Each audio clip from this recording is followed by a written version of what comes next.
Hello everybody and welcome to a brand new Gentech PC product showcase.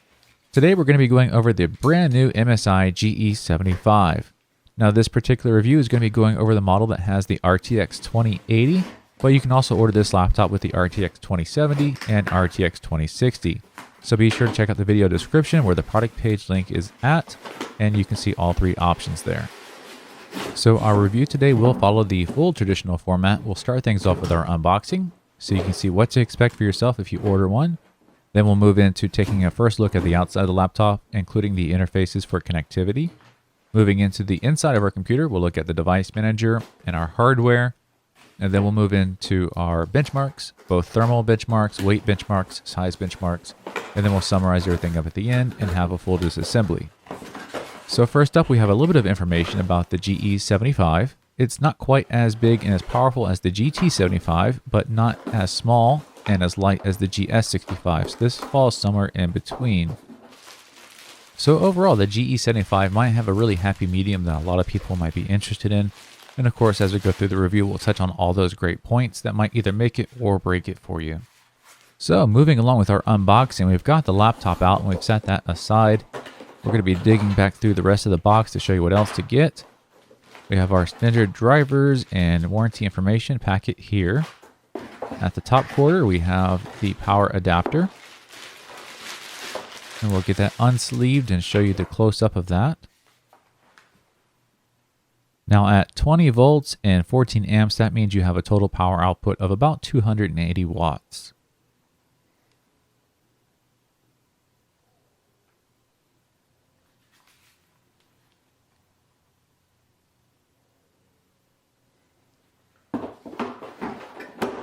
Now, as for the very last section of the box, that's just going to have our power adapter cable. And of course, this will be a little bit different depending on your region.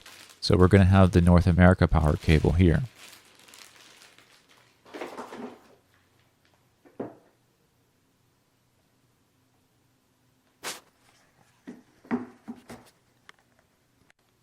So how does the MSI GE75 weigh in? Well, the laptop itself comes in at 5 pounds and 14 ounces. Now, of course, with most of these gaming laptops, you'll probably take your power adapter with you, and that's going to bring your total carry weight to 8 pounds and 2 ounces.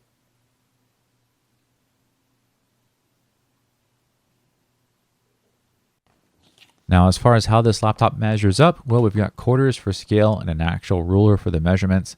The rear side of the laptop is about 1.25 inches, and the front of the laptop is about 1 inch. So it is a little bit higher up in the back than it is the front. And that slight tilt makes it a little bit easier to type on. It's a little bit more ergonomic.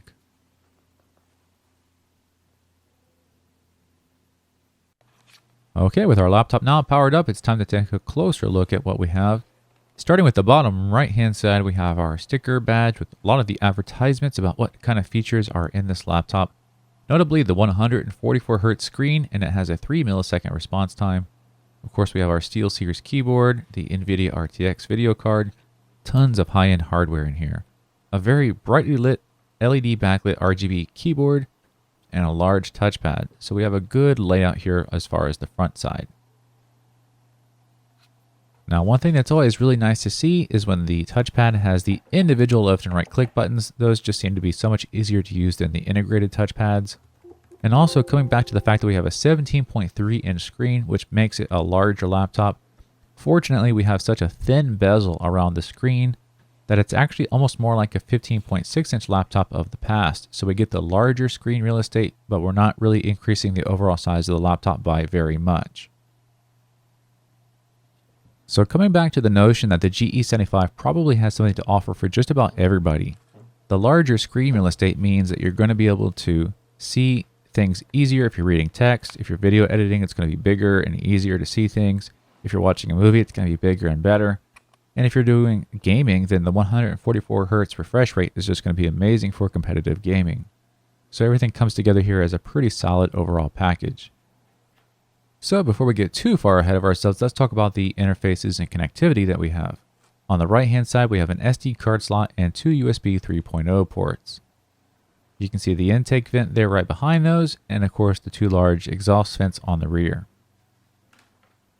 Now, as far as some of the extra features of the laptop, we do have that lighting all around, including on the lid of the back of the LCD as well. Now the rest of our connectivity is over here on the left-hand side where we have our Kensington lock port, another large intake port, the RJ45 for the local network connectivity, HDMI, mini display port, another USB 3 port, then the USB 3.1 Type-C, and two 3.5mm audio connections. One is for your headphones and one is for your microphone. Now with all of that said, let's go ahead and take one more last look at the laptop all around 360 degrees before we move into some of our benchmarks.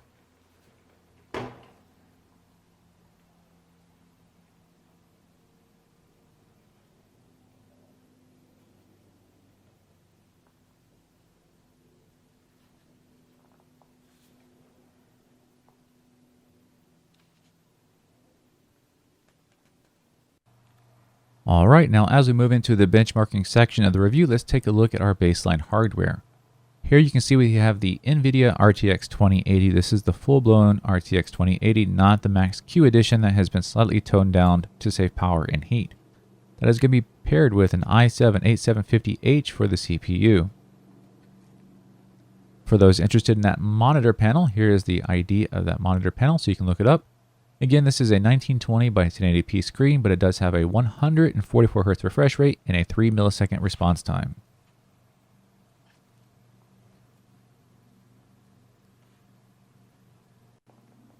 So as we are about to get started on the important benchmarking section, the first thing we want to do is get the baseline temperatures and sound levels. So here you can see the current temperature of the CPU is about mid 50 degrees Celsius, and our GPU is about 49 degrees Celsius. So those are the baseline temperatures at an idle state, and we're going to see how much they go up once we start running some high-end benchmarks. We also like to include the noise levels as part of our benchmarks, and those are important for some people, especially those looking to use a laptop in a library or a business meeting. As you can see over on the rear side on the right, it's about less than 30, and over on the other side it's a little bit higher up. It jumps close to 40 decibels there. That's still not very high at all when you consider an average library is about 40 decibels. And for our last baseline benchmark before we get started with the actual performance testing, it's going to be the thermal camera. And here we can see our temperature zones on the laptop. So the important thing here is that we want to look at where the hands are going to be touching. We want that to stay nice and cool. And we want all the areas where the exhaust is supposed to be taking place to be very hot, because if we see the heat leaving the system, that means that the temperature regulation is working as it should on the system. So we'll move around and check out a few different spots here. You can see easily where the hot spots are at, which is right where the exhaust and intake is, and that's a very good sign. And you can see the nice cool blue color near where the hands would sit, which is also a good sign. So everything is looking really good on this laptop so far.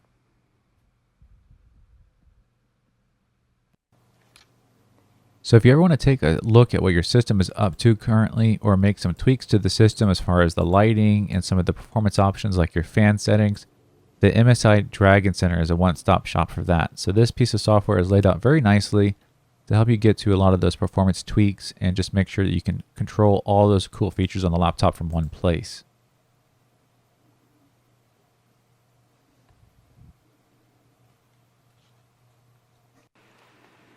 So now we're moving right along into our performance benchmarks, and we're going to start off with 3D Mark Firestrike. As you can see, the fans have definitely ramped up. We're at about 55 decibels now on what was the quiet side.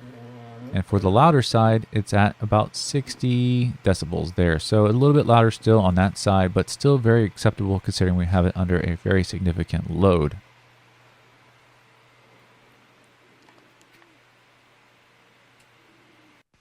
Now it's time to revisit those temperatures while we're still running our benchmark, and we want to see how those temperatures have increased. And we can still see that the areas where you'd be touching with your hands have not heated up, so that's really good. And those hot spots for the cooling have definitely got hotter. So you can see those have spiked up to about 50, a little bit over 50 degrees Celsius on the intake side, and definitely well over 50 on the back side. So this is a very good sign. You can see it's even heating up the table where the hot air is running over.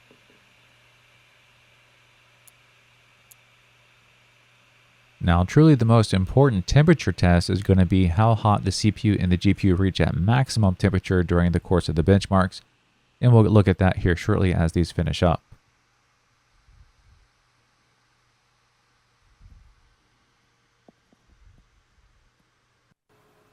So the scores are now in, and on the MSI GE75, you can expect a score of about 18,734 for Firestrike. As far as how the temperatures went, on our CPU, we've got about 90 to 95 degrees Celsius, which is right in line with all the other machines that we've tested so far with that same CPU. So it tends to be a fairly hot CPU because it has so many cores and it runs so fast as a laptop CPU. And for the GPU, we're running about 74 degrees Celsius, which is very, very good for a GPU of that caliber.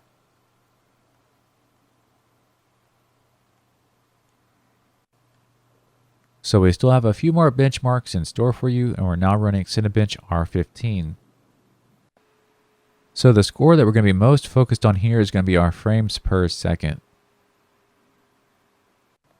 And now that that has finished up, we have 75.43 frames per second on the Cinebench benchmark.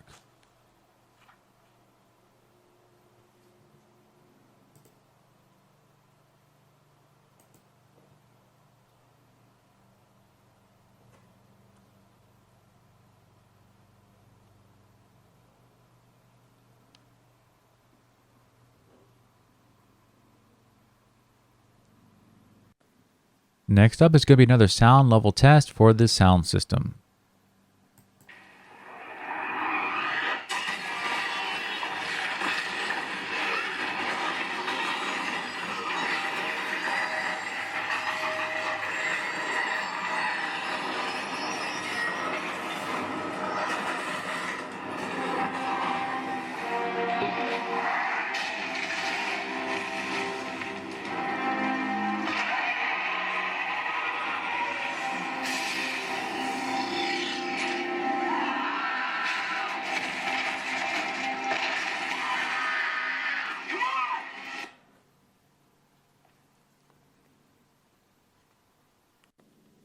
And so here we are now moving on to the last part of our review, which is going to be the disassembly.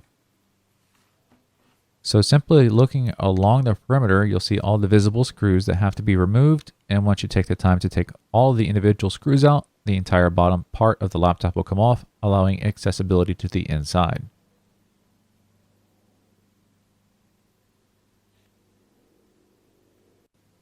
So here are the screws that must be removed. Pay attention to the fact they're not all the same size, so make sure that as you remove them, they go back to the same place. With that bottom bay taken off, we can now move along into the inside view.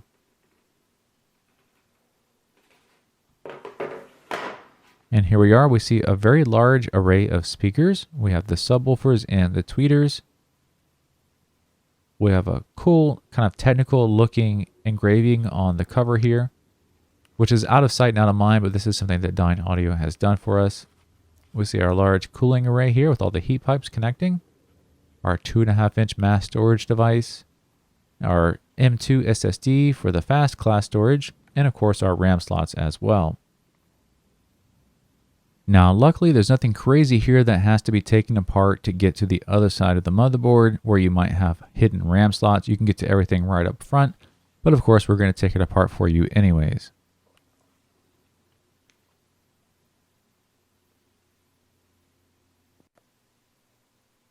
So taking very careful guard not to misplace anything and keep a track of all the screws we removed.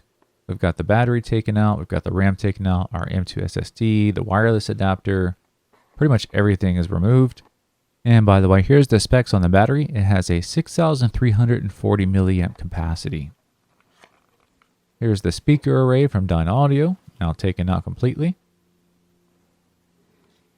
The heat pipe system for the video card and CPU can be removed.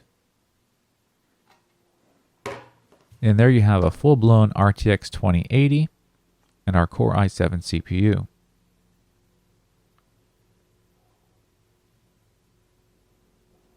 So at this point, we have no further disassembly to do, and that means we're also going to be finishing off our review. So hopefully our review was able to give you enough information to see if you were interested in the system or not. And of course, if you are, the next thing to do is go look at the video description where we have the product page link. And once you click on that link, you'll be able to follow through and see the current pricing and availability, as well as the full system specs for this model.